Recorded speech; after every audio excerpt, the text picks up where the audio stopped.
Здравейте и добре дошли в това видео, посветено на OBS. OBS е безплатен с отворен код софтуер за видеозапис и стриминг. Неговото име е съкръщение от Open Broadcaster Software. Той позволява на своите потребители да създават висококачествени записи на екрана, да заснемат игри, презентации или веб-камери, да записват видеопоток от няколко камери и да го миксират в реално време, да предават на живо в платформи като YouTube, Twitch и Facebook. OBS е изключително популярен сред стримерите и създателите на съдържание, тъй като предлага гъвкавост при добавянето на различни видео и аудио източници, включително сцени, които могат да се персонализират за професионално изглеждащи излъчвания. В това видео ще ви покажем как да инсталирате OBS, какво се вижда на екрана на програмата, какви са различните режими на работа и как се създават сцени с различни източници. Сега, нека започнем с това, как да инсталирате OBS Studio. Заредете в браузър официалния сайт на OBS, който се намира на адрес obsproject.com. Изберете един от трите бутона за изтегляне на версията, която е подходяща за вашия компютър. Тя зависи от операционната система, с която работите – Windows, macOS или Linux. Тук обръщаме внимание, че ако сте потребители на Windows, то за да използвате програмата, вашата версия на Windows трябва да бъде поне 10 или 11. След като изтеглите инсталатора, стартирайте го и следвайте инструкциите на екрана.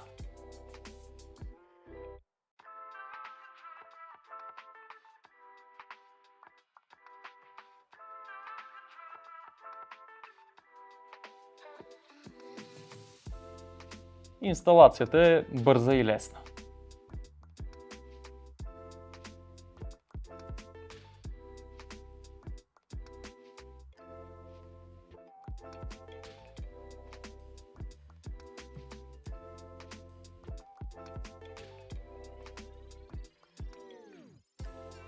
Програмата автоматично се зарежда след последния екран за инсталация.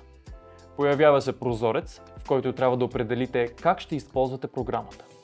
В 3 последователни екрана трябва да зададете различни опции, свързани с записа и стримване на видеопоток, но това може да го направите на по-късен етап в настройките на програмата.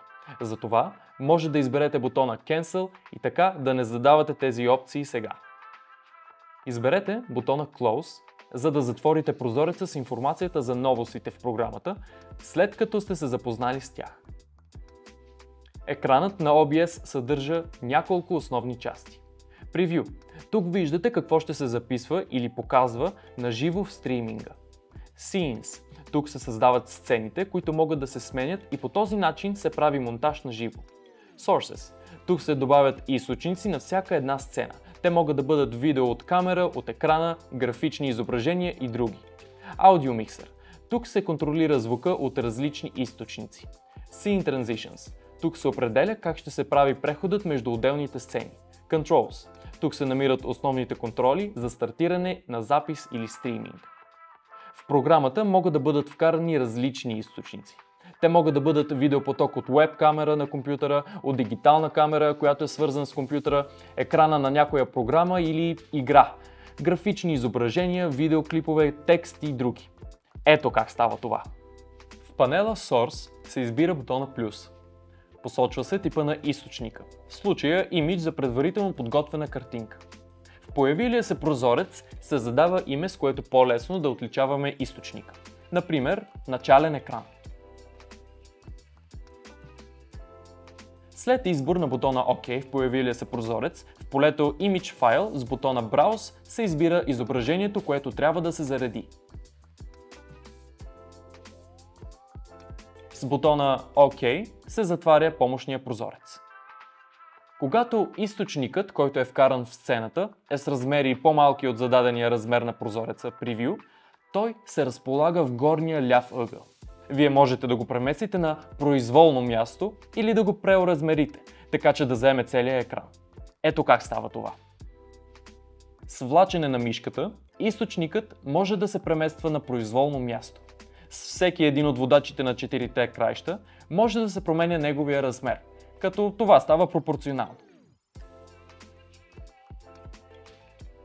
Работата с сцени позволява по-голямо удобство на работа при монтиране на живо в програмата.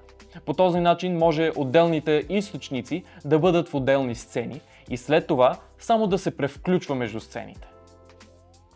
Добавянето на нова сцена става в панела Scenes, като се посочи бутона плюс. Въвежда се името на сцената, примерно камера. Програмата автоматично превключва към тази сцена. В панела Sources се добавя източника, който трябва да се появява, когато се превключи към тази сцена. В случая ние ще изберем Video Capture Device, за да вмъкнем видеопоток от камера. Задава се името на видеопотока. Появява се помощен прозорец за избора на видеопотока. В полето Device се избира камерата от наличните. В полето Resolution FPS Type се избира Custom, за да се зададе разделителната способност, която е подходяща за случая. В полето под него се избира от списъка съответната резолюция, в случая 1920 към 1080. С бутона OK се потвърждават направените настройки. С избор на името на съответната сцена от частта Scene може да се превключва между двете сцени. OBS предлага два основни режима на работа. Стандартен режим. В този режим виждате само една сцена и излъчвате или записвате точно това, което се вижда в нея. Студио режим позволява да подготвяте следващата сцена без да излъчвате веднага. Това е полезно за плавни преходи между сцени и се използва, когато имате видеопоток от няколко камери. За да превключите в студио режим, от Controls се избира бутона с надпис Studio Mode. Когато сте в този режим, екранът е разделен на два панела. Превю от ляво и програм от дясно. Това ви позволява да подготвите сцена в превю панела, преди да я прехвърлите на живо в програм. Прехвърлянето на съдържанието в панела Preview към програм става като се щракне на някой от бутоните между двата панела.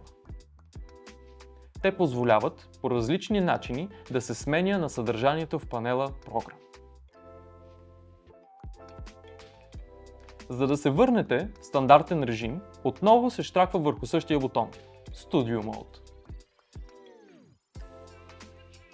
Това беше кратко въведение в OBS. Как да го инсталирате, как да използвате интерфейса, как да създавате сцени и добавяте източници към тях. Надяваме се, че това видео е било полезно за вас. Благодарим за вниманието.